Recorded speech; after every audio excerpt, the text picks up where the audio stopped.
Kaya khang de khoi yeng tai hojik ko yeng ji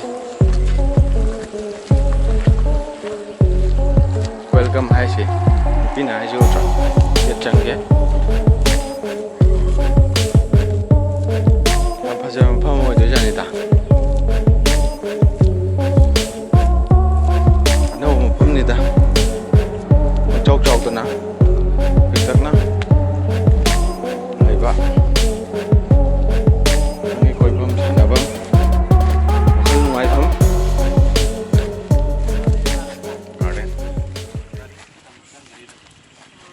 Aku kemana sih ada ni? Aku di sini macam siapa orang kalau arwah apa? Ada di sekolah. Soalnya siapa orang dengan laku sini, aku apa mesti. Aduh kah yang main mina, aduh garden tu pasai gah gah, aku ni siapa orang dekat garden sih. Tanah aku selalu dekat. Si orang bawa kait thang apa? Langgur tu orang thang apa tu mana? Siang jang masak ni masak saning sih. Siang jang bagi Orang thong lu dekat putra bazarin dia. Siang jang bagi tu thong lu orang bani sih thong lu tu. Ada construction construction. juga argument Ada construction. Sah agak memang zamzaro dah. Aduh orang zuhar kan di sana. Ada construction. Aduh. Siang jang masak, ayam sih thong lu orang bani apa? Ada orang tu ada apa? Yang nanti. Sana tapi kita saat tu aku mau ifar kan kari gori gori yang ingin dah. Sekarang pada hari foto yang tu oke harus sah. Itu 10 tahun kerana. Hai. Loh nak aku makan hari. Ini saat tu aduh ayah sore kolega yang ingin dah. Aduh ni dah samu yang melak. Por kau di makan present sama nanti apa ya tu?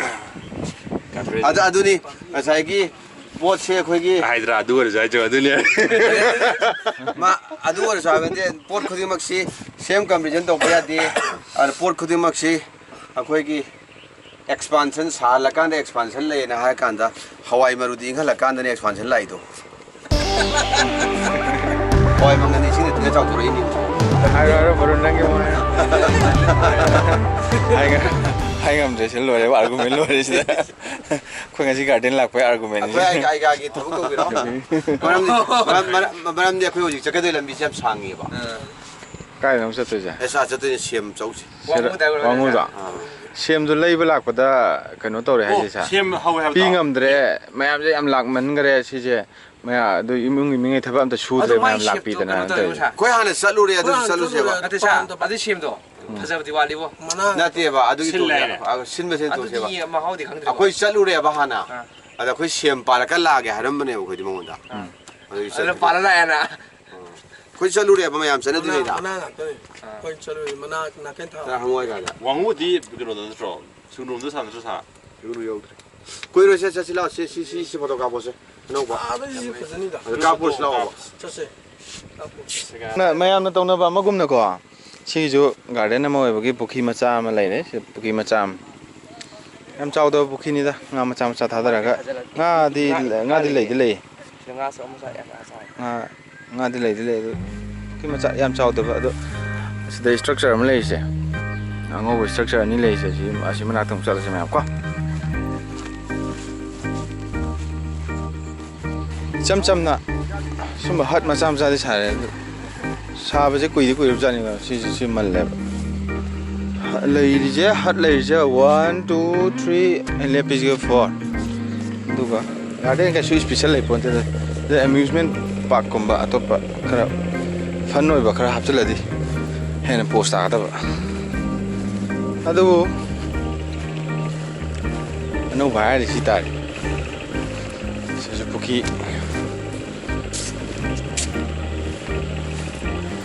Si lap sign ni. Lap ki mapam.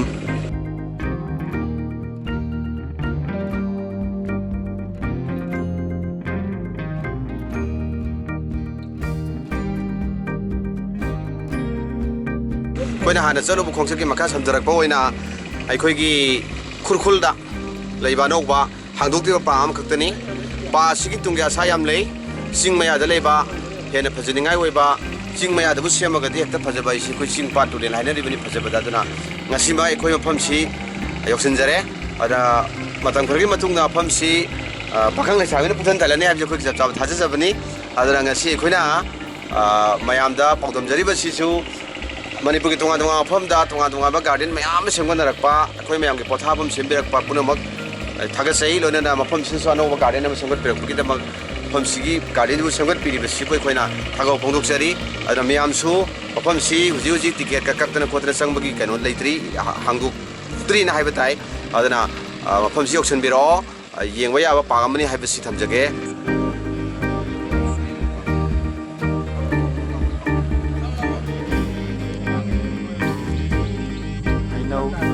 ꯆꯝꯄ꯭ꯔꯥ ꯑꯗꯨꯒ ꯀꯐꯣꯏ ꯄꯥꯜꯂꯤ ꯃꯌꯥꯝꯁꯨ ꯐꯖꯗ꯭ꯔꯥ ꯄꯥꯜꯂꯤꯁꯦ ꯄꯥꯜꯂꯤꯁꯤꯗꯤ ꯑꯃ ꯄꯥꯜꯂꯤꯁꯤꯗꯤ